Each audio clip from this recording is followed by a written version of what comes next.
de la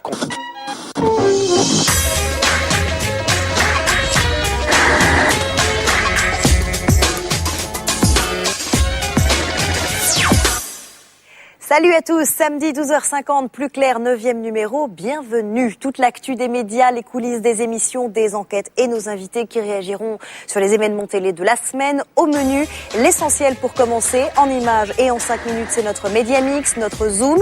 Les télés pour les bébés débarquent en France, est-ce une bonne nouvelle pour les très jeunes téléspectateurs? Polémique. Éric Stemlen sera avec nous, il est le directeur des programmes de France 2. Pas facile quand la presse parle d'audience ensablée et compare sa chaîne au Titanic. Il nous dira comment la télévision publique compte sortir de la tempête. Sur ce plateau également, Benjamin Castaldi. Son transfert comme animateur de M6 à TF1 est un succès, mais où en est son job de producteur? Son bilan, son actu, ce sera juste après le zapping. Notre dossier de la semaine, quand la télé fait sa pub, comment attirer un public de plus en plus sollicité. Vous verrez les nouvelles campagnes en exclu. Vous retrouverez bien sûr l'ITV Télé, la Webzone et l'Observatoire des séries. Nous vous dirons pourquoi Fonzie, le gominier de Happy Days, est toujours un type cool. Voilà, on commence comme chaque semaine avec l'actu résumée et mixée par Plus Clair. C'est le Média Mix préparé cette semaine par Karima Hamzaoui et Théodore Bourdeau. C'est parti.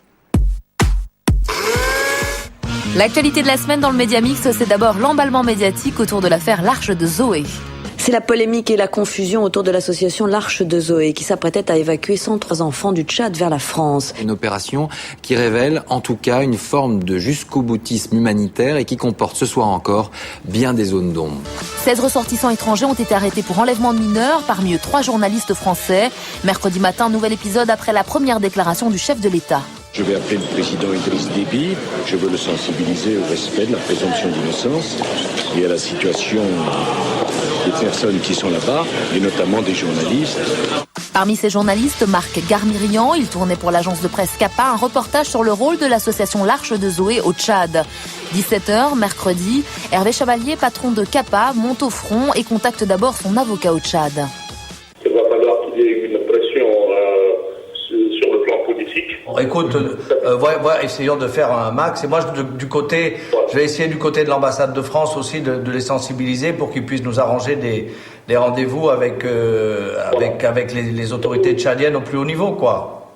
17h30, Pascal Manoukian, un des dirigeants de CAPA, prend le relais et répond aux multiples sollicitations de la presse internationale, dont CNN. Let me first ask you, what's the situation with your journalist now? Do you have any news? Is he healthy? Last news we have is he's healthy, he's in good shape. 18h, nous suivons Hervé Chavalier, il est en compagnie des rédacteurs en chef de CAPA. Ensemble, ils visionnent les extraits du reportage de Marc Garmirian qui seront diffusés le jeudi soir dans tous les JT français. On n'est pas là pour donner de l'espoir aux Français, entre guillemets. On est là pour donner de l'espoir aux enfants qui sont là. C'était quoi la question? La question là c'est, vous vous rendez compte que vous allez donner de faux espoirs à les familles si l'opération échoue? C'était pour répondre à la grande question qui revenait. C'est tellement, tellement incroyable d'être obligé de faire ça pour montrer qu'avec les journalistes... Après un nouvel appel du Quai d'Orsay, direction le centre de formation des journalistes où Hervé Chavalier est attendu à 18h30. La dernière personne qui lui parle est Florent Somna, ex-otage en Irak, solidaire de Marc Garmirian. Parce qu'il faut que j'aille faire une émission de télé, je continue. Il a une mission, sensibiliser l'opinion publique. 19h30, il entre sur le plateau du Grand Journal. Ce qui m'intéresse, c'est que Marc sorte le plus vite possible. 19h50, sa journée marathon est sur le point de s'achever. Vous avez entendu ce que me disait l'avocat africain. Et faites pression, faites pression, faites pression. La pression, ça se fait de 1000 façons.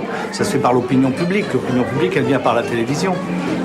Et puis ça se fait aussi par la pression sur... Vous savez, le Quai d'Orsay est sensible à l'opinion publique. Et puis le Quai d'Orsay, après, il parle avec les autorités tchadiennes. C'est toute une série de contacts, de pressions successives et différentes qui finissent par faire que, oui, c'est évident, il est journaliste. Voilà, c'est tout. Ce soir, Hervé Chavalier s'envolera vers le Tchad, direction N'Djamena, la capitale, où Marc Garmirian et 2 autres journalistes français seront entendus ce lundi par la Cour suprême, peut-être dans l'espoir d'une libération prochaine. Depuis des semaines, la série à battre en termes d'audience, à 20h50 le lundi soir, c'est Cold Case sur France 2. Un défi que tente de relever chaque semaine TF1. Et cette fois-ci, la première chaîne sort L'Artillerie lourde, Alibaba version 2007. Un blockbuster qui lui a coûté 10 millions d'euros, dont 800 000 pour les effets spéciaux. Ils ont été envoûtés. Résultat, lundi soir, Alibaba rassemble plus de 10 millions de téléspectateurs. Cold Case se console avec à peu près la moitié d'aficionados. Même M6, qui a pourtant elle aussi sorti son artillerie lourde, le roi de la casse, Brice de Nice, ne fait pas mieux. Il est cassé. Le mardi soir, second volet d'Alibaba, même succès, mais la caverne au trésor ne s'ouvre pas pour tout le monde. Mercredi soir sur France 2, Elie Semoun et Franck Dubosc se sont pris les pieds dans le tapis avec leur émission spéciale Le Grand Soir d'Eliane et Francis, qui n'a rassemblé que 2 800 000 téléspectateurs. J'en suis toute renversée. Dans le Média Mix, le scandale de la semaine nous vient du Vietnam. Cette jeune fille s'appelle Wang Thunlin, elle a 19 ans et c'est la star d'une série qui cartonne dans son pays. L'héroïne est une élève très studieuse. Résultat, les parents d'élèves plébiscitent la sitcom, mais c'était avant qu'ils ne découvrent ça. Et oui, la jeune fille modèle s'est filmée lors de ses ébats amoureux. Le tout a fini sur le net, vu par des millions d'internautes. Choquée, la télévision vietnamienne a décidé d'arrêter la série cette semaine et la malheureuse héroïne a dû présenter ses excuses lors d'une émission spéciale. Enfin, dans le Média Mix, pas d'excuses mais de l'amour toujours. Yael, la candidate punk de la Starac 7, est visiblement en manque d'affection. Sur le net, cette semaine, on l'a vu embrasser, câliner ou encore tripoter plusieurs de ses camarades féminines. Une séquence mise en ligne sur le site officiel de la Starac, mais rapidement retirée. Malheureusement pour la production, elle a été dupliquée et diffusée sur plusieurs sites de partage. Mais non, pas du tout Yael. Après tout, si ça peut faire grimper l'audimat... 6 631 000 téléspectateurs ont regardé la Starac hier soir, mais M6 s'est placé juste devant en concernant les ménagères. Zoom cette semaine sur des téléspectateurs de plus en plus jeunes, au cœur d'une polémique. Il y avait déjà une offre très riche pour les enfants. Il y a maintenant 2 chaînes pour les 0-3 ans, Baby TV sur le câble et Baby First, la dernière née, depuis le 16 octobre sur CanalSat. Programme ludique et pédagogique ou images qui polluent le cerveau des tout-petits. Une poignée de médecins s'insurgent. Ils viennent de lancer une pétition anti-télébiberon. Télé au berceau ou télé biberon, depuis son lancement le 16 octobre, Baby First, la chaîne des 6 mois 3 ans, n'arrête pas de faire parler d'elle. Coller son gosse devant la télé à 6 mois, c'est quand même un peu embêtant. Dans la presse, la polémique a enflé jusqu'à cette tribune dans Le Monde vendredi dernier, où 3 spécialistes de la petite enfance, dont Pierre de Lion, ont carrément demandé un moratoire. Un bébé, ça se développe pas d'une façon automatique. Ça se développe dans une relation humaine, une relation interhumaine dans laquelle, quand il est petit, la motricité joue un très grand rôle. S'il est devant une télévision, il est attiré vers quelque chose qui est une passivité fondamentale. Les 3 psys ont même demandé une pétition et des labos de recherche sur les programmes de Baby First. Mais la chaîne, qui est américaine, est émise depuis le Royaume-Uni. Elle échappe donc au contrôle du CSA. Une chaîne comme ça pour 6 mois, 3 ans, évidemment, aucun texte n'envisage ce type de situation. Le CSA aurait beaucoup de difficultés sur le plan juridique à dire c'est interdit.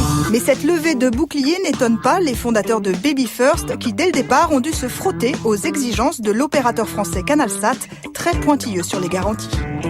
Des explications sur le manuel, sur le comité d'orientation, sur les informations qu'on pouvait apporter sur la version 100% française, etc., etc. Tous les épisodes sont supervisés par des spécialistes de la petite enfance.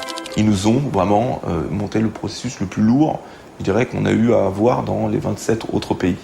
C'est un des points forts de la chaîne, justement. Les 70 programmes, du dessin animé au documentaire, ne dépassent pas 7 minutes et sont tous validés par des experts. Chaque pays a d'ailleurs un psy ambassadeur chargé de répondre à la presse. Je vous promets, malheureusement, quand je demande ça en consultation aux parents, la présence de la télé, elle est non seulement présente, mais même pour des tout petits, même pour des enfants en dessous d'1 an, c'est pris comme une sorte de musique ambiante. Donc je comprends la crainte des confrères, c'est ça y est, on va les mettre devant la télé de 9h à minuit du soir. Bien sûr que non, c'est une absurdité. Ça se levait avec la télé, se coucher avec la télé, niet, jamais.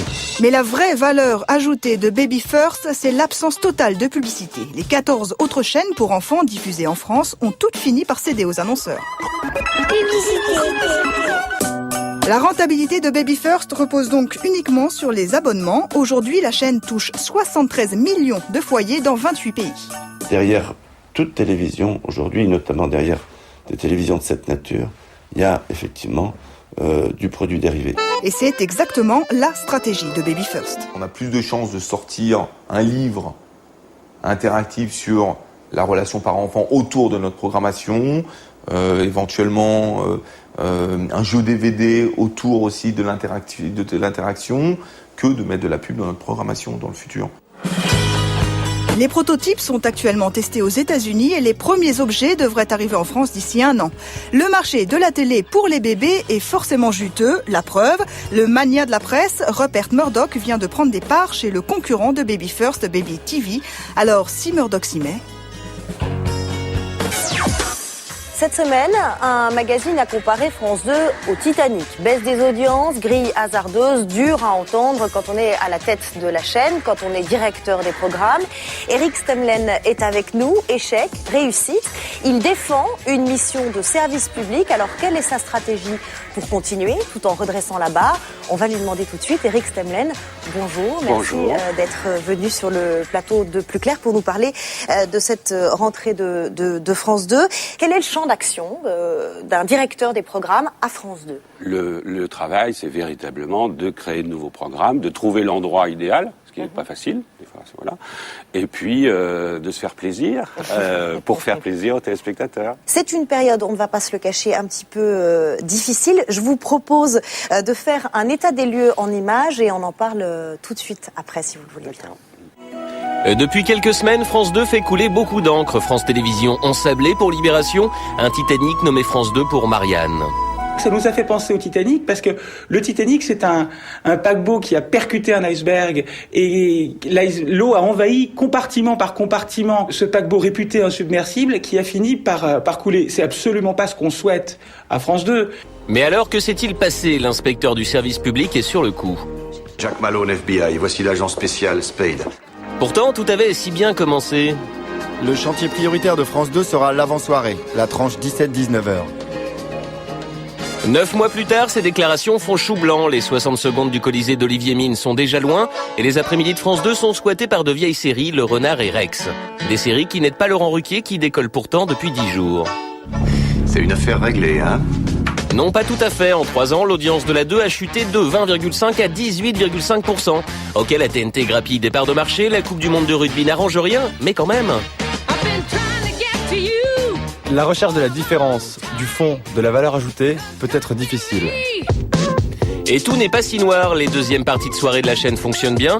Toute une histoire présentée par Jean-Luc Delarue réalise de bons scores et France 2 multiplie les fictions de qualité. Pourtant, la vision des audiences de la chaîne déprimerait même un inspecteur qui en a vu d'autres. Le vrai problème, le problème principal de France 2, et Éric Stemlen le sait parfaitement, c'est la grille. C'est cette grille qui a été faite d'une manière totalement aléatoire et on a presque l'impression qu'elle a été faite d'une manière je m'en foutiste. Et je pense il le dira jamais, mais il est forcément d'accord avec ça. Vous ne le direz jamais? Ah ben non, mais je veux dire, je ne sais pas qui est cet individu qui connaît visiblement rien. Mais non, franchement, il faut être un peu raisonnable, quoi. Il faut arrêter de dire des choses. Quand vous lisez le Titanic, Titanic au bord du naufrage, est-ce que vous pensez qu'il y a un acharnement précisément contre France 2? Au-delà du côté comique, je crois, franchement, de tout ça, il y a une rentrée dans laquelle il s'est passé un phénomène extrêmement important qui s'appelle la Coupe du Monde de rugby. Bon. Donc sur TF1, il y a eu des audiences qui sont montées à 20 millions de téléspectateurs. Il n'y a pas lieu d'être surpris que pendant ce temps-là, ils ne sont pas en train de regarder les autres chaînes de la télévision. Les audiences ont remonté, ont retrouvé leur niveau qui, je crois, est à peu près honorable, et on en est, voilà, et maintenant, on va faire de la télévision. D'accord, ça n'a rien à voir avec la qualité, donc, des programmes. L'arrêt, par exemple, de 60 secondes, qui a été rebaptisé 60 secondes pour rire. Quand un programme comme ça s'arrête, quelques semaines après la rentrée... C'est qu'il y a un problème. Quel bilan on tire, comme ça, d'un programme qui devait être phare? Oui, on a mis... pratiquement, je crois, 12 programmes nouveaux à l'antenne à cette rentrée, tout genre confondu. On en a arrêté un. Si on devait qualifier justement cette grille de rentrée, l'identité de France 2 aujourd'hui, vous choisiriez quel terme? Je choisirais création-innovation. C'est votre ligne éditoriale. Absolument, et on va continuer. Alors, évidemment, justement, je suis pas en train de me défiler. Le 60 secondes pour rire, ça avait une vocation différente. C'est un divertissement d'accès. Si ça rencontre pas le public, on l'arrête, on est réactif, on est réaliste. Et voilà. Je suis d'accord que ça amène à mettre des séries. Il y a des séries allemandes sur TF1 et sur M6. Enfin, je vois pas pourquoi il y en a, et sur France 3, et je vois pas pourquoi il n'y en a pas sur France 2 alors qu'il y en a depuis 15 ans. Vous vous fixez quel objectif sur cette tranche aujourd'hui? Je ne me fixe pas d'objectif d'audience en part d'audience ou part de marché. Enfin bon. Je trouve qu'on a trop souvent dit que le service public était soumis à la dictature de l'audimat pour qu'aujourd'hui on ne rebatte pas les oreilles parce que telle émission fait 15%. Je trouve que faut que faire faut de que la tout le qualité monde... même si ça ne marche pas. Faisons de la qualité. Faisons de la qualité d'abord et le public viendra ensuite, c'est ce que dit Michel Drucker depuis des années et c'est finalement une assez bonne recette. Quelle est l'émission à laquelle vous prédisez un bel avenir qui va rester d'après vous sur la grille qui est prometteuse selon vous? Moi j'ai dit effectivement, vous dites judicieusement dans votre reportage qu'il y a un enjeu pour France 2 qui est la tranche 17h-19h. Ça fait 10 ans que alors, France quid 2 de cherche. cette tranche précisément? Alors, on cherche, donc voilà. Alors, moi je cherche sont les pistes et aujourd'hui? Je pense qu'on a trouvé. Alors, on a trouvé un feuilleton quotidien, un feuilleton quotidien qui s'appelle 5 Sœurs, qui sera à l'antenne au printemps. Qui est la petite sœur de Plus belle la vie. Oui, vous vous êtes inspiré du succès de Plus belle la vie sur France 3. En tout cas, c'est un exemple. Bon. Il se trouve que sur toutes les grandes chaînes généralistes en Europe, il y a un feuilleton quotidien. Et je crois que c'est là un endroit qui est emblématique de la chaîne, où on se retrouve, où les gens voient ce qu'est France 2. On vous a déjà entendu dire que précisément France 2 souffrait de son profil généraliste. Est-ce que son problème, c'est pas justement de faire le grand écart entre Arte et TF1? Non, sa vocation d'être généraliste, c'est peut-être la dernière chaîne qui peut l'être et qui doit l'être, et c'est une vocation de service public. Je vous ai entendu dire une fois, l'une des missions du service public, c'est d'inciter les gens à éteindre la télévision. C'est pour le moins étonnant. C'est une boutade. de la part d'un directeur des programmes. Oui, c'est une boutade, mais c'est pas totalement. Ça veut dire justement qu'on se fait une certaine, non, pas du tout. On se fait une certaine idée, si je puis dire, de la télévision. Je l'avais dit à propos des programmes culturels. Je pense que l'une des vocations en termes de culture, de spectacle, c'est d'inciter les gens à la lecture et au spectacle vivant. Et donc, effectivement, quitte à ce qu'ils éteignent la télé. Bon, naturellement, comme je le disais, c'est aussi notre travail pour ceux qui ne pourront pas aller à l'opéra parce qu'ils ne peuvent pas se le payer, qui ne pourront pas aller ce soir au théâtre, eh bien, de leur offrir une pièce de Sacha Guitry en direct, en première partie de soirée. C'est ça la création. Ça, c'est quand même quelque chose qui, véritablement, ne peut pas être ailleurs que sur France 2. Ben, c'est ça qu'on a envie de faire, c'est cette télé-là qu'on fait. Vous avez donc, avec Stéphane Bern, qui est programmé donc le dimanche, on sait que l'été n'a pas été facile pour lui. Vous avez de bons rapports avec lui, vous êtes toujours en discussion? Excellent rapport. À ce propos, l'été n'a pas été facile, certes, mais on a oublié de dire que son émission... pourquoi les manchots n'ont pas froid aux pieds? Absolument, qui avait fait, certes, seulement 12% de part d'audience. J'ai pas peur des chiffres non plus, quand même. C'était malgré tout le meilleur score depuis 5 ans sur cette tranche horaire qui est très difficile pour France 2 pendant l'été. Donc, il n'y avait pas de scandale. Olivier Mine, vous lui renouvelez de toute façon votre confiance? Totalement, j'ai toujours dit. Il aura des émissions en première partie de soirée. Et on en verra une à Noël, enfin, etc. Le plus grand cabaret du monde, Patrick Sébastien. Samedi 20 octobre, il était sur RTL avec Rémi Castillo, Vos plus belles années. Ils recevaient tous les deux Raphaël Mizrahi, qui rappelait que c'était Patrick Sébastien qui lui avait donné sa chance. Il dit, il y en a marre des directeurs des programmes qui n'ont aucun talent artistique. Écoutez ce que répond Patrick Sébastien. Il faudrait qu'un jour il y ait Patrick Sébastien, directeur des programmes. Non, mais parce qu'il y en a ras-le-bol de directeurs des programmes qui n'ont aucun talent artistique. Et on coule sur les directeurs des programmes qui n'ont aucun talent artistique. Moi, j'ai un directeur de programme à France 2. Tu dis qu'il n'a aucun talent. Mais tu as raison. Qu'est-ce que tu veux que je te dise? Ça, c'est fait. Qu'est-ce que tu veux que je te dise? C'est aimable quand on... Écoutez, c'est quand même une émission, un échange, un dialogue qui a l'air d'être très comique, donc je vais le prendre comme ça. Non, franchement, moi, j'ai pas de ce genre de soucis. Vous vous doutez bien que c'est le genre de métier dans lequel on se fait pas que des copains, forcément, pour telle ou telle raison, telle ou telle insatisfaction.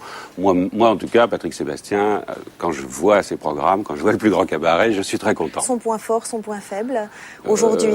Honnêtement... pour le coup, c'est pas de l'innovation. Non, oui, voilà, j'allais dire, le seul point faible, ça serait... qu'il faut le raréfier un peu, il faut que ça reste un événement. Et les points forts, on les connaît, c'est que précisément, on y voit un spectacle qui n'a absolument aucun équivalent sur aucune chaîne. Et vous voulez qu'il reste, mais bien entendu. Pascal Sevran, le retour, ah oui, j'ai lu ça. Oui ou non? En janvier, non. Voilà. Cet été, peut-être, oui. Peut-être. Oui, peut-être, parce que peut-être on discute avec lui d'un projet pour cet été. Un projet de quelle nature? L'idée, c'est de revisiter les grands noms de la chanson française du XXe siècle. Ça m'intéresserait de le faire. Voilà. Quid de Don't Forget the Lyrics? Alors c'est un sac de cette histoire. Selon le point FR, après 2 mois de négociations très serrées, France 2 a emporté le morceau face à TF1 et M6. Ce serait donc un jeu inspiré du programme de la Fox en ce moment qui cartonne. N'oubliez pas les paroles, c'est un mélange de karaoké et qui veut gagner des millions. Il faut se souvenir des paroles d'une chanson, de plusieurs chansons d'affilée. Ce serait donc programmé début 2008 et on parle de Nagui comme animateur. Je le confirme. Vous confirmez ici même? Absolument. D'accord. Programmé début 2008. En première partie de soirée? Non.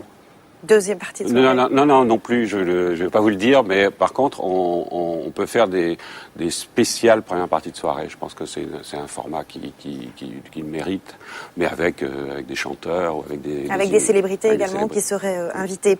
Merci en tout cas d'avoir répondu à toutes ces questions, d'avoir parlé de la rentrée de France 2 et de la suite. Merci beaucoup. On passe sans transition au Bug TV quand la télé dérape et perd le contrôle et devient presque absurde. C'est une sélection de Vincent Calvé.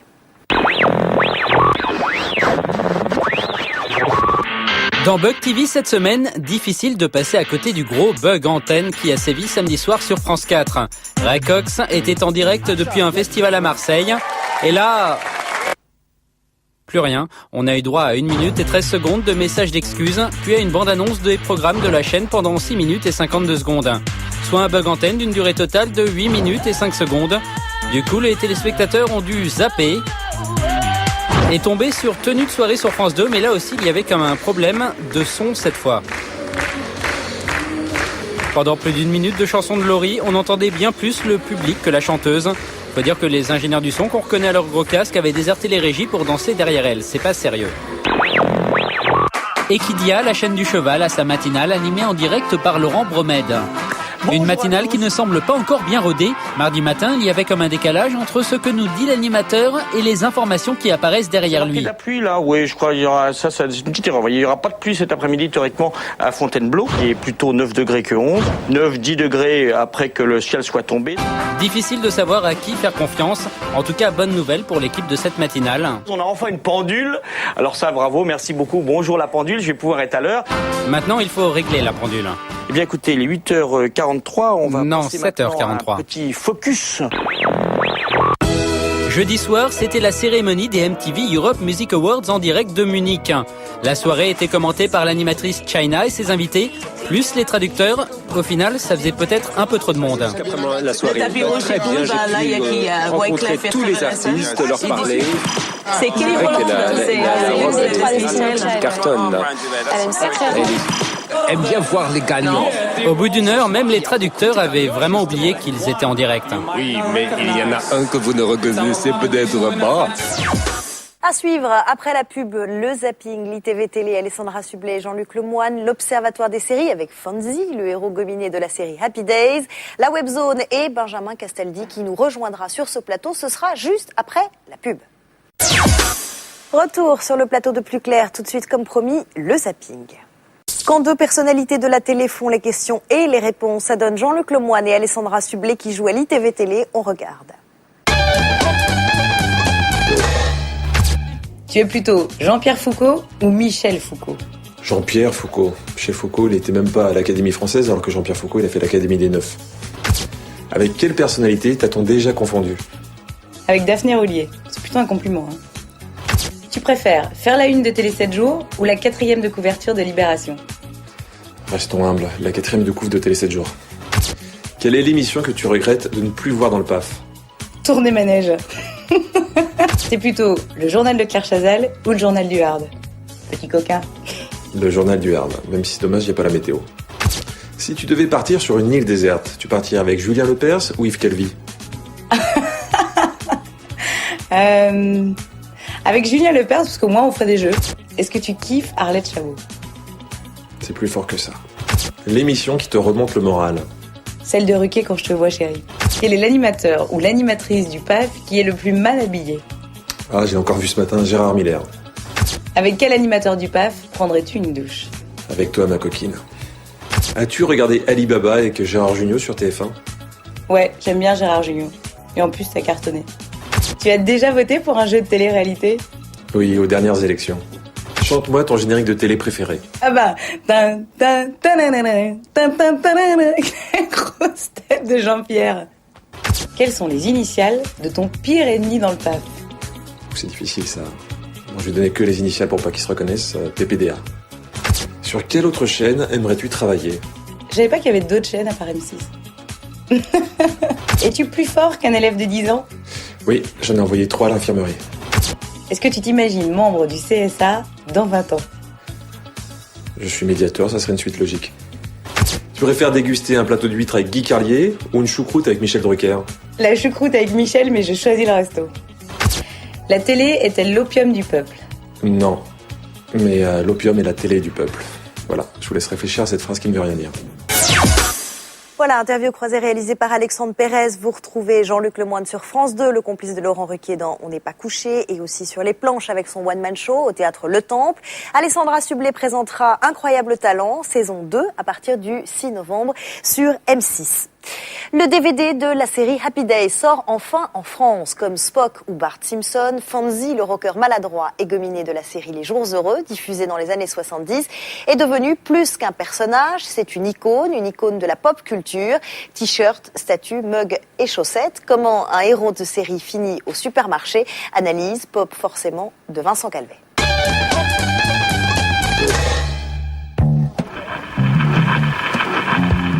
Que reste-t-il aujourd'hui de Happy Days qui ressort en DVD? Si la série a bercé la jeunesse de plusieurs générations, le personnage qui tire vraiment son épingle du jeu, c'est bien sûr lui, Fonzie alias le Fonz. J'ai un rencard, il faut que je file. Tu me fais mon devoir de philo? D'accord. Hey. La notoriété de ce personnage a dépassé celle de la série. La ville de Milwaukee vient d'annoncer la construction prochaine d'une statue à son effigie. Mais en 74, lors du démarrage de la série, le network ABC ne croyait pas en ce personnage. À l'époque, Fonzie leur faisait peur. En fait, le créateur de Fonzie, c'est lui, Gary Marshall. Ce producteur est doué pour créer des personnages forts. Quelques années plus tard, il fera de Julia Roberts une star dans Pretty Woman. Pour imaginer le personnage de Fonzie, il a puisé dans ses souvenirs. Le producteur-créateur de Happy Days, Gary Marshall, il s'est inspiré d'un type qu'il avait vraiment connu dans la bande des Faucons, sa bande de jeunesse, pour créer le personnage de Fonzie. Gary Marshall a alors la bonne idée de confier ce rôle à Henry Winkler. C'est l'acteur qui va donner à Fonzie son style que tous les garçons vont imiter. Enfin moi, j'ai eu l'air ridicule là. Non. On l'identifie avec ça. Avoir un look identifiable comme Fonzie, c'est pratique. Cela permet de faire des tas et des tas de produits dérivés. Peu de personnages de séries télé comme Fonzie restent longtemps de grandes icônes de la pop culture. Ainsi, pour devenir un mythe, un personnage de série télé doit être en avance sur son temps, il doit être populaire et avoir un look identifiable. Mais alors, quel héros actuel de série télé pourrait bien symboliser notre époque? Jack Bauer, c'est le héros de l'après-11 septembre.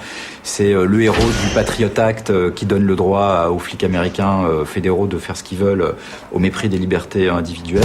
Ça tombe bien, la poupée Jack Bauer est déjà disponible. Ce soir, M6 vous invite à assister à la fin du monde. La chaîne démarre la diffusion de la série américaine Jericho, une ville des États-Unis qui se retrouve isolée du reste du monde suite à des explosions atomiques qui ravagent le pays. On est attaqué? Allons, je ne veux pas entendre ce mot-là. On ne sait pas, ça peut être un essai, ça peut être un accident. Il y a des bases militaires près de Denver. Une explosion n'est pas forcément une attaque. Cette série revient de loin. À la fin de la saison 1, la chaîne CBS a souhaité mettre un terme à Jericho en raison de son audience décevante. Mais les fans ont eu le dernier mot. En s'inspirant d'une ligne de dialogue du dernier épisode de la saison, ils ont décidé d'envoyer en signe de protestation des tonnes et des tonnes de cacahuètes au network américain. Du coup, CBS a capitulé dans une lettre adressée aux fans et a donné son feu vert à la production d'une seconde saison, en leur demandant surtout de ne plus envoyer de cacahuètes. Résultat, les producteurs ont mis en ligne ce petit film de remerciements adressé aux fans qui ont sauvé la série.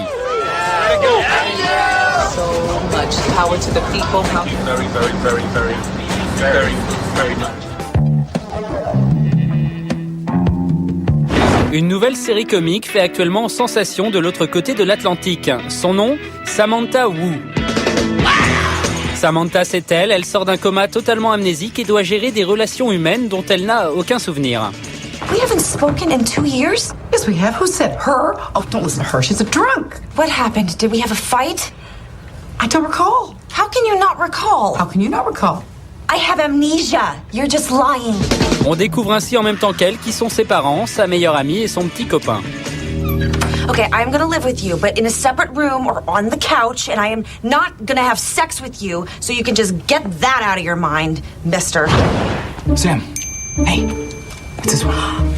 Porter un regard comique sur l'amnésie, ce n'est vraiment pas nouveau, mais ça marche toujours, on dirait. 16 millions d'Américains ont suivi le premier épisode. La chaîne ABC n'a pas oublié d'en commander une saison entière.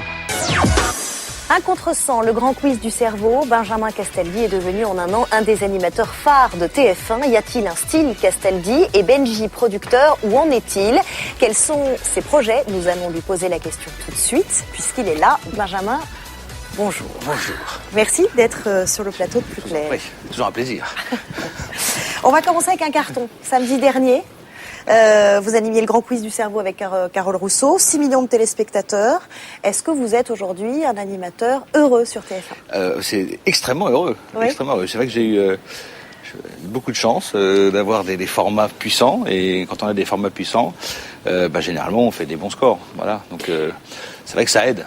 On se souvient de votre transfert de M6, c'était il y a 1 an et demi quand vous aviez quitté la Nouvelle Star. Est-ce que c'est comme en foot, on peut dire c'est un bon transfert maintenant avec le recul? Je pense que c'est un excellent transfert. Oui. Moi j'ai toujours pris des risques. J'en avais pris il y a 6 ans en animant Loft. C'était pas évident de quitter une chaîne où j'étais finalement pas si mal. J'étais même bien, même si j'étais heureux. J'avais des belles émissions, mais j'avais envie de changer. Et le pari n'était pas gagné parce que TF1 c'est une énorme chaîne avec déjà beaucoup de très bons animateurs et faire son trou c'était pas forcément ce qui est le plus facile. Alors justement faire son trou, quand Arthur prend le large pour aller ça agrandit le trou on va dire. Non mais pour aller au théâtre et que pour vous ça cartonne, hein, Incroyable Destin, 6 millions de téléspectateurs, Secret Story, on dit quoi? C'est vous êtes le nouvel Arthur de TF1? Écoutez, si je peux faire le quart de la carrière d'Arthur, je prends tout de suite sur la chaîne. Donc oui, pourquoi pas, mais voilà, je suis plutôt chanceux, on va dire. Le quart de ces 250 millions chez Endemol. Non, je parlais pas d'argent là tout de suite. Non, je parlais de l'animateur. Il va continuer à faire une belle carrière, donc je veux bien faire comme lui. Hein. Vincent Lagaffe disait récemment dans la presse on lui avait proposé de tourner le pilote de 1 contre 100 et qu'il avait refusé. Si c'est pour être assis et lire des questions sur un prompteur, c'est pas la peine.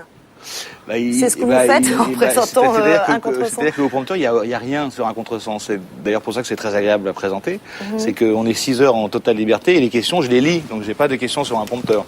Mais non, chacun son opinion. Moi, je m'amuse énormément en faisant un contre 100. Toujours Vincent Lagaffe dans Télé 7 jours, il dit qu'il adorerait faire. Non, mais c'est parce qu'il aimerait bien faire Koh-Lanta avec vous et avec Alexia Laroche-Joubert notamment en tant que candidat. Et il dit j'aimerais bien commencer avec Benjamin Castaldi. Et parce que comme ça, si on meurt tous de faim, je commencerai par lui. Il sous-entend que je suis gras. Je sais pas, je vous laisse bien en champ le pépère, c'est ce qu'il dit. Écoutez, les attaques physiques, je préfère avoir un peu plus de gras et plus de cheveux finalement. Votre style, la touch Castaldi, aujourd'hui, maintenant à TF1, c'est quoi? J'en sais rien, moi je pense que plus on fait de télé, plus on arrive à être à la télé comme on est dans la vie.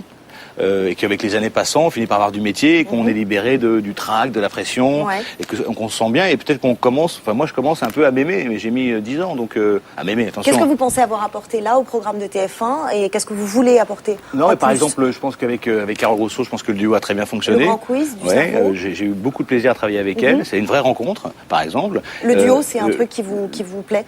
Le duo, ça me plaît quand ça se passe comme avec Carole Rousseau. Le duo, il faut batailler pour remplacer une, et le duo où on se méfie du moment où on va se tourner le dos parce qu'on va prendre un couteau. Non, ça. Il faut que vous ayez votre place dans ce duo. Exemple de duos qui ont mal marché. Il n'y a pas de duos qui ont mal marché, mais c'est comme il y a des duos qui sont plus difficiles à tenir. Avec De Chavannes, c'était comment? avec De Chavannes, c'est plus difficile parce que Christophe, c'est quand même Christophe De Chavannes et que c'est la première heure où on enregistre, c'est un combat de coq, donc ça n'a pas d'intérêt. Voilà, mais c'est comme ça. Et puis moi, je vais pas lutter contre De Chavannes, donc voilà. On a la question Nonce Paolini ici. On demande à chaque animateur ou personne dont il est le patron s'il a des bons rapports avec lui. Comment s'est passée la rentrée avec lui? J'ai d'excellents rapports avec Nonce Paolini, mais Nonce Paolini, il dirige TF1, donc je le vois pas tous les jours. Petit couac à la rentrée, juste après la conférence de presse. Selon Le Point, Nonce Paolini aurait été furieux en découvrant que vous auriez exigé de faire tous les jours un trajet en hélicoptère à 1 500 €. Le trajet pour revenir dans votre résidence secondaire en Normandie après cette quotidienne chaque soir. Alors, donc c'était une information erronée du Point. Quand j'ai accepté Secret Story, j'avais prévenu TF1 que j'avais mes enfants au mois de juillet. Donc j'ai dit, il va falloir que je rentre chez moi au moins 3 ou 4 fois dans la semaine. Cette maison, elle est vers Trouville. La seule façon de pouvoir coucher mon petit qui se couche vers 8 heures et d'être là à attendre pour lui donner le bain et le coucher, c'était l'hélicoptère. Donc voilà, j'ai effectivement demandé à prendre l'hélicoptère, mais j'ai pas demandé à TF1. J'ai dit, je vais demander à Endemol de participer à l'hélicoptère et j'en ai payé une grosse partie moi-même. Mais je comprends que ça choque, je comprends, mais voilà, j'ai pas exigé d'avoir un hélicoptère et pour rentrer chez moi plus vite. J'ai voulu un hélicoptère donc, il n'est pas vrai que Nonce Paolini ait eu besoin de recadrer les choses comme c'était dit. Écoutez, moi je l'ai appelé immédiatement, Nonce, il a éclaté de rire et il m'a conseillé l'année prochaine de rentrer chez moi en stop. Donc il a beaucoup d'humour, vous voyez. Qu'est-ce qui s'est passé avec Langue de Vip que vous coproduisiez? Ça n'a pas été reconduit en septembre. C'est 50 Minutes Inside qui a eu votre peau finalement? Je pense qu'il n'y a pas forcément de la place pour toutes les émissions People sur une chaîne. Je pense que 50 Minutes Inside... Donc c'était Charles Villeneuve ou vous? Oui, non, mais et puis pour être tout à fait honnête, 50 Minutes Inside, c'est une excellente émission qui avait l'avantage et qui a l'avantage d'être là toutes les semaines. Et puis le format de Langue de Vip était peut-être pas suffisamment performant, quoique les chiffres qu'on faisait étaient tout à fait honorables. Hein. Mais c'est pas grave, on passe à autre chose. Hein. C'est la vie de producteur et d'animateur. Et quels sont vos projets aujourd'hui? J'ai des projets importants. Là, je pars à Los Angeles pour ramener Phenomenon en France, hein, qui est un show qui est sur NBC. C'est pas des magiciens, c'est des illusionnistes, des mentalistes, voilà. Et c'est un show. Et vous voudriez le présenter? Non, parce que je pense que la chaîne à laquelle on va le vendre, je peux pas y aller. Donc voilà. C'est France Télévisions? C'est une chaîne où je peux pas aller. Voilà. Qu'est-ce qui s'est passé avec Don't Forget the Lyrics? Oh, alors ça, c'est un grand bordel. Hein. TF1, M6 et France 2 se battaient. Expliquez-nous la suite. Alors, en fait, je sais pas si ça intéressait les gens, mais bon, il faut comprendre que quand un concept arrive sur une télévision, surtout en Amérique, les droits sont vendus à une autre société pour être commercialisés. Bon, dans le cas de Don't Forget the Lyrics, les droits ont été confiés à la société qui s'appelle RBF. Bon. RBF avait les droits monde. Et RBF a cédé les droits Europe à Hurricane. Vous voyez, c'est très compliqué. C'est très technique. Bon, le résultat des courses, c'est que c'est France 2... le résultat des courses, c'est qu'aujourd'hui, il y a une... C'est France 2 qui l'emporte, le directeur des programmes vient de le confirmer sur notre plateau. Effectivement, c'est eux qu'on approde. Je suis pas certain que dans les jours qui viennent, il n'y ait pas du papier bleu qui arrive. Donc, lorsque le directeur des programmes dit chez nous que c'est fait et que c'est Nagui qui va le présenter, il a un contrat signé de RBF, sauf que RBF ne pouvait pas vendre les droits à Nagui. Donc, moi, je me suis retiré j'ai pas envie de ni de me friter avec France Télévisions, ni de me friter avec Nagui. Moi, je pensais avoir un accord avec Hurricane. Maintenant, si Hurricane s'est fait avoir, ils iront eux-mêmes récupérer les droits, mais c'est pas moi qui vais aller me battre. Maintenant, s'ils reviennent vers moi, et si effectivement je les ai, je trouverai un accord avec Nagui et avec France Télé. Autres infos, autres rumeurs avec vous, ça n'arrête pas, donc je vous propose de répondre par info ou intox, ça ira plus vite. Thierry Ardisson serait coproducteur d'une émission dès le mois de janvier qui reprendrait le concept de son fameux blind test qu'il y avait à la fin de Tout le monde en parle. Donc le quiz musical, on en est où? Info, c'est une info. Vous présenteriez? J'ai pas été officiellement sollicité, mais c'est pas impossible. Eve Angeli à la présentation du strip poker, info ou intox? Info. Voilà, on a fait le tour de tous vos projets. En janvier, est-ce que vous co-présenterez avec Jean-Pierre Foucault Ella contre la leucodystrophie? Info, bien sûr. Claire Chazal était en danseuse, elle sera en quoi? Claire l'a fait l'année dernière, donc Claire sera au Standard cette année. Ah, En standardiste. Non, pas en standardiste, mais en fait, vous savez que tous ceux qui l'ont fait l'an dernier vont répondre pour récolter les dons. Donc, en fait, ils vont parrainer tous les nouveaux et on a déjà un très beau casting de gens qui sont prêts à se mobiliser et à faire un numéro d'exception pour cette association de Zidane. Energy Music Awards, vous allez les présenter à la place d'Arthur ? J'aimerais bien. Vous allez les présenter à la place d'Arthur ? J'aimerais bien. Merci beaucoup d'être venu sur le plateau de Plus Clair, répondre à toutes ces questions. Sans transition, notre dossier de la semaine, bus, affiche 4x3, spot télé, vous n'avez pas pu échapper depuis la rentrée, les grandes radios, les quotidiens et certaines chaînes de télé font leur pub. C'est la campagne média annuelle, celle de tous les dangers, contexte concurrentiel, public volatile. Nous avons voulu savoir comment les communicants communiquaient. C'est une enquête de Christelle Rebière. Ils clament haut et fort qu'ils sont plus proches de vous, plus complices, plus intelligents, plus rapides, en un mot, meilleurs que leurs concurrents. Mais la bagarre que se livrent les médias par campagne interposée est finalement assez récente. Il y avait toujours un côté un peu, c'est ça, les mercantiles, le marketing. Donc les médias, avant tout, le pouvoir journalistique est très fort. Et c'est vrai que les journalistes ont toujours eu du mal à avoir des relations normales avec le marketing et la publicité. Finalement, on se rend compte que, effectivement, un média, c'est une marque et comme toutes les marques, elle a besoin de prospérer. La pub sert d'abord à asseoir un média. Le quotidien 20 minutes est aujourd'hui le plus lu par 2 423 000 personnes. Encore faut-il convaincre les annonceurs que ce canard, bien que gratuit, n'est pas une feuille de chou. C'était très important de redire que c'est un canard, puisqu'on l'écrit comme ça, un journal écrit par, une fois de plus, 80 journalistes, donc une vraie équipe, et de revenir sur les fondamentaux de la rédaction, puisqu'on est accusé d'être, 20 minutes est accusé d'être une collection de dépêches. Non. Et la preuve étant qu'on revient sur ce qui se fait de mieux en termes d'écriture, le XVIIe siècle, La Fontaine, un système de rime aussi. Une fois installé, il faut fidéliser son public. Chaque rentrée, par exemple, les radios se livrent une guerre des superlatifs pour vendre leur nouvelle grille. RTL a choisi la proximité avec l'auditeur et a déjà les premiers retours. On nous dit, tiens, pourquoi est-ce que Christophe Ondelat sourit alors que l'information c'est sérieux? Donc est-ce qu'on peut sourire quand on est un journaliste? Mais on peut entendre aussi le contraire. Donc finalement c'est assez bien équilibré. Mais globalement, ils l'aiment. Ils ont perçu que l'animateur venait vers eux puisqu'il est dans la rue. Il n'est pas en studio. On voit souvent l'animateur avec son casque. C'est l'info sur RTL, vous avez la parole. Son casque, Christophe Ondelat le remettra dans la version télé car la télé est indispensable à tout bon plan média. Plus Clair vous montre le spot en exclusivité. Tout de suite vos réactions. Vous savez quoi? Je vous comprends. Une marque, un slogan, voilà comment la télé faisait sa propre pub il y a 20 ans.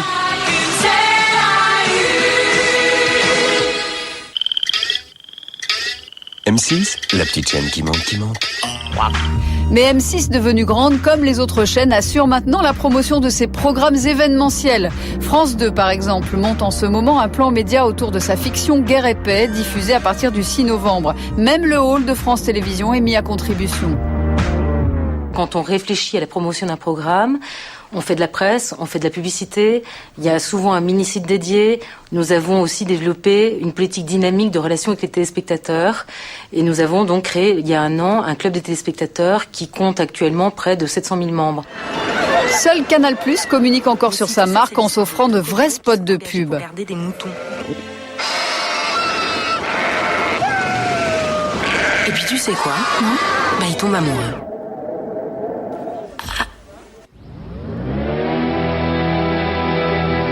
Canal+ est plus tourné vers la satisfaction de son abonné que vers une course d'audience instantanée. Donc vous le ressentez effectivement dans sa campagne. Sa campagne contribue à entretenir un lien particulier avec ses abonnés et puis ses futurs abonnés. Donc oui, le fait que ce soit un modèle payant fait qu'on est plus sur la satisfaction que simplement sur j'ai tel programme et je vous en assure la promotion à instant T pour être sûr que vous ne le ratiez pas. Même préoccupation aux États-Unis où ce type de campagne existe encore.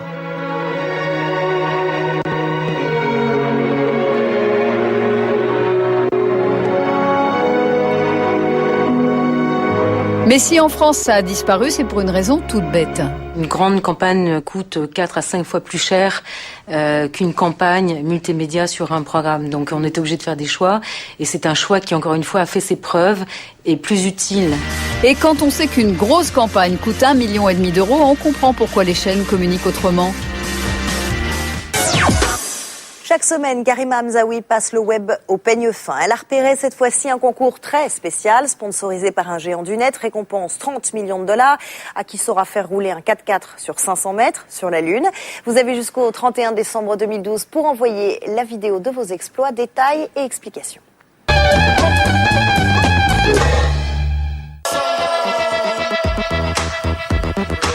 Cette semaine dans la Webzone, le compte à rebours pour l'un des concours les plus fous du net a commencé. 3, 2,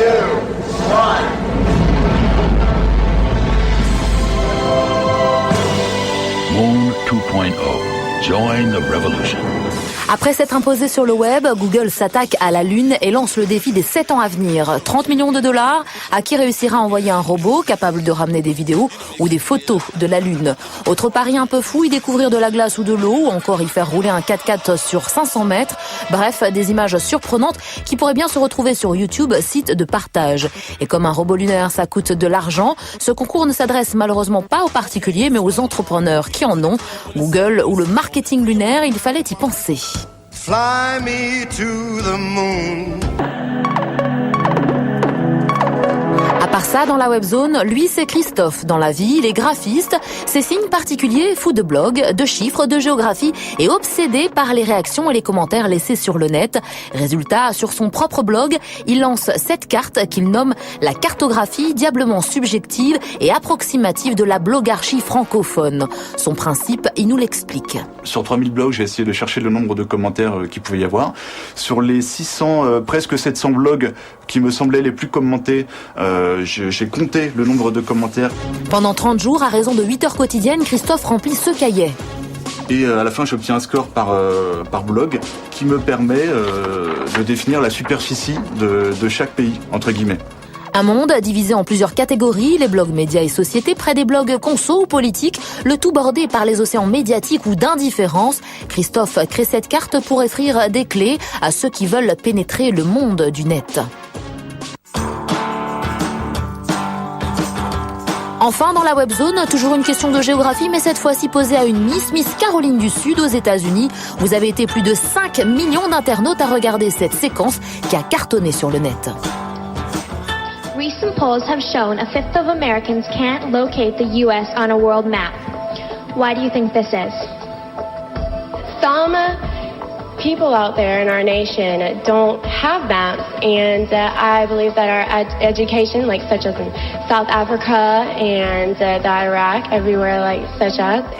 Et oui, elle est vraiment blonde. Si vous pensiez que cette jeune fille n'oserait jamais plus parler géographie en public, eh bien, vous aviez tort. Le site américain People a préféré s'en amuser, tout comme elle d'ailleurs.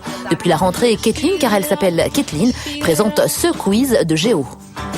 Where are the Queen Maud Mountains located? Antarctica. Oh, cold. Vous êtes bluffé, non? C'est vrai qu'elle a un petit secret. Eh bien, oui, un atlas, bien sûr, qu'elle aurait peut-être dû emporter avec elle lors de l'élection de Miss Junior America. Voilà, plus clair, c'est fini. Restez pour le café, il est offert par Pascal Clark. Je vous retrouve samedi prochain, 12h50. D'ici là, ouvrez grand vos yeux.